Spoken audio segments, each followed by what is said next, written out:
it's very hard for a being who is totally attached and identified with her or his intellect to imagine that the universe could be so perfectly designed that every act, every experience is perfectly in lawful harmony within the universe, including all of the paradoxes. Very hard.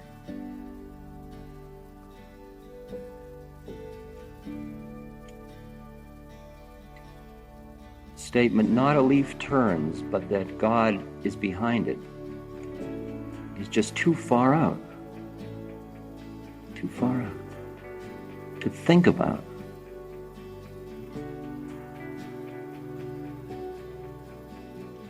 And where along the journey do we begin to recognize that the journey may be stretching out for a longer span than we thought it was going to stretch? See, we come out of our philosophical, materialistic framework in which we are totally identified with our bodies and the material plane of existence. And when you're dead, so get it while it's hot. And more is better, and now is best. Because you don't know when the curtain will come down and it will all be over. And best not to think about that curtain because it's too frightening. Where along the journey do you begin to suspect that that model of how it is only another model?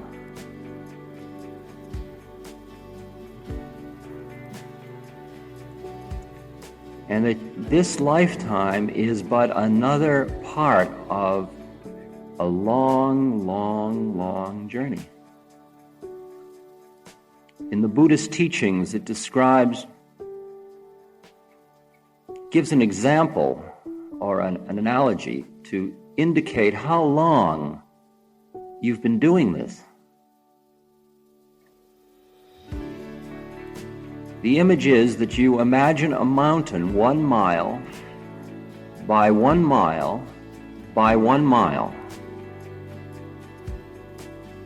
A mile long, a mile wide, and a mile high. And every 100 years, a bird flies by the mountain with a silk scarf in its beak, and it runs the scarf over the top of the mountain. In the length of time it would take for the silk scarf to wear away the mountain, that's how long you've been doing this. Round and round and round and round. It puts a different time perspective on this one, doesn't it?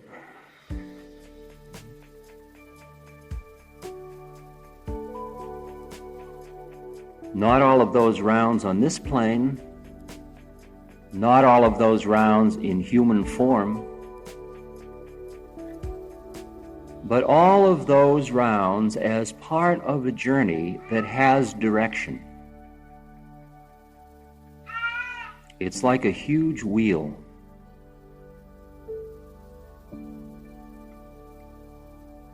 You started out in perfect harmony, in oneness. You didn't bother to think about it because you were it.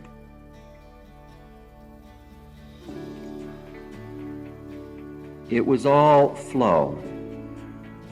You were like a river. You didn't have to say, I am a river, or I think I'll flow downstream. Your thoughts were like the drops of water. at play in the sunlight. And there you were in the harmony of your oneness, and yet individual, but not separate.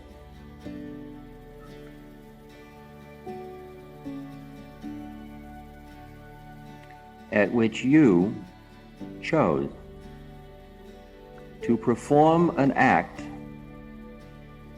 which created your separateness. The image most of you are familiar with is the eating of the apple in the Garden of Eden and the going out of the Garden of Eden. It's the moment in which you separate almost joyful because of the experience of your new individual power.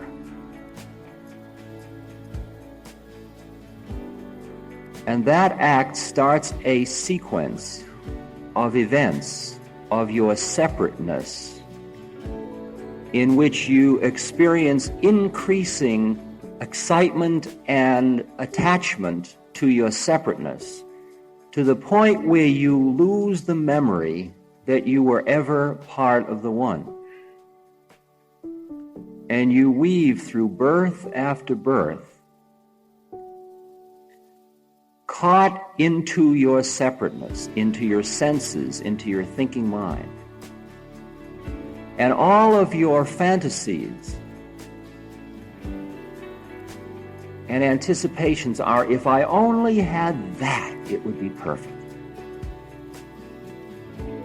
If I can only control pollution, if I can only control paranoia, if I can only feed everybody, if I can only get a cabin in the woods, if I can only get my kids' teeth fixed, if I can only get that new Porsche, if I can only get educated and a good job, if I can only take care of my mother and father,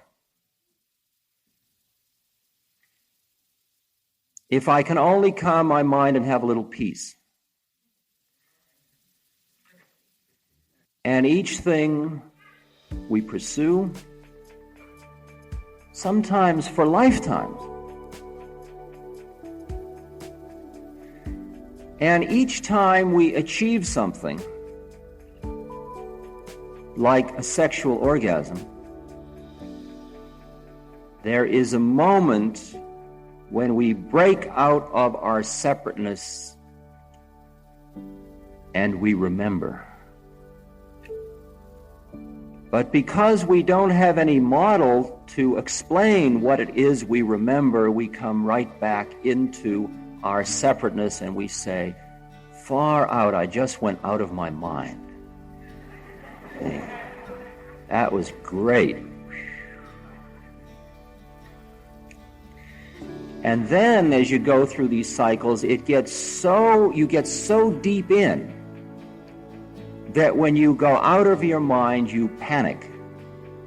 And you say, gee, wow, that's heavy. That's the New York Times article a month and a half ago, Mystic Experiences of the American Public. 2/5 of the American public have had genuine transcendent experiences, and of those 2/5, 85% said, I never want to have it again.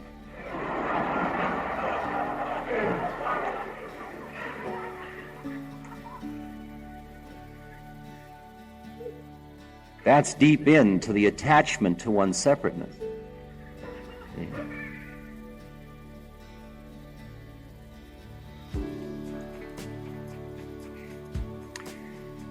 And as these rounds go and go and go, you go deeper into your attachments, more anticipation, and then somewhere along the cycle for each individual, because it is a journey and each individual is on it, starts the despair. The realization that everything you thought was going to do it isn't going to do it. and that there's a yearning in you for something that you can't remember. You don't even know that it's your past. You just know that each thing leaves you momentarily with a rush, but not fully fulfilled. And this was the point that Buddha made and Christ made in their each unique way. Christ saying, lay not up your treasures where moth and rust doth corrupt and where thieves break in. And Buddha saying, the attachment, the craving, the clinging to anything in time creates suffering. And everything in the physical universe is in time. It's all changing. Time is change. What are you invested in? Your body? It's decaying at this very moment. Even the youngest of you are decaying right now, not just old bald people like me. I mean, you're decaying. Your body's just disintegrating right out from under you. What an investment. I mean, no investor worth of salt would have suggested you invest in something that's going to decay like that. Can't even amateurize it. You're just stuck with it. It's a throwaway. See? It's a plastic cup. Okay? Planned obsolescence. Must be very frightening to think that's who you are. Wow. A plastic cup. Okay? But even a plastic cup doesn't ever go away.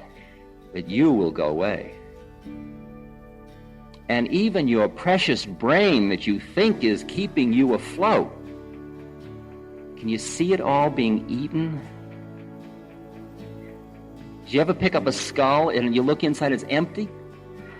Where did you go?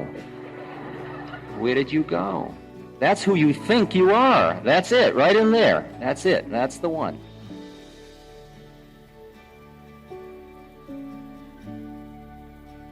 And time and again, the only moment of despair you've had over and over again is at the moment of death, when suddenly, as it's all sliding away, you said, my God, this wasn't it. Okay? But you don't know what else to do, and so you cling, and you go out clinging. I want it, I want to hold on, and don't worry, you'll get your chance again. As long as you want it, you'll get it. Interesting footnote that if you desire anything, you get it. And the horror is when you start to get everything you desired when you no longer desire it, but you're still getting it. Like this for me. This serves me right, see? I'm learning not to want anything, I'll tell you. I'm sorry, I don't want. No. It's a mistake. Forget it. Strike it from the mind. I don't want it.